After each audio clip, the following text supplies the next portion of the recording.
At the Australian dollar. The Aussie dollar has been all over the place during the early hours on Wednesday as we continue to see a lot of volatility. At this point, there are a lot of questions about whether or not the Federal Reserve is in fact going to start cutting rates or if they are going to have to stand firm. That has caused chaos in the market, and it's probably worth noting that industrial production numbers were much hotter than anticipated, as well as building permits, which by themselves typically don't have a direct correlation to anything, but basically the market is afraid that the Federal Reserve is not going to be cutting rates.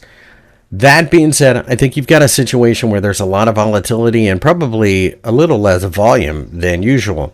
The 0.67 level seems to be support in this market, and the 0.6650 level will almost certainly be.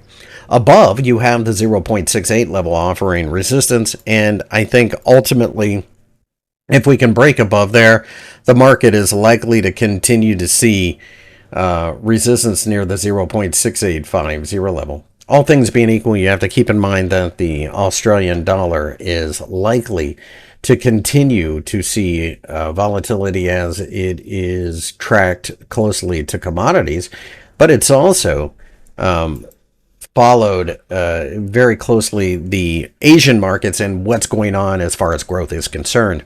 This is a market that's recently broken out, and it does make a little bit of sense to see some noise, but as things stand right now, at least, it still looks like a market that is more likely than not going to continue going higher given enough time.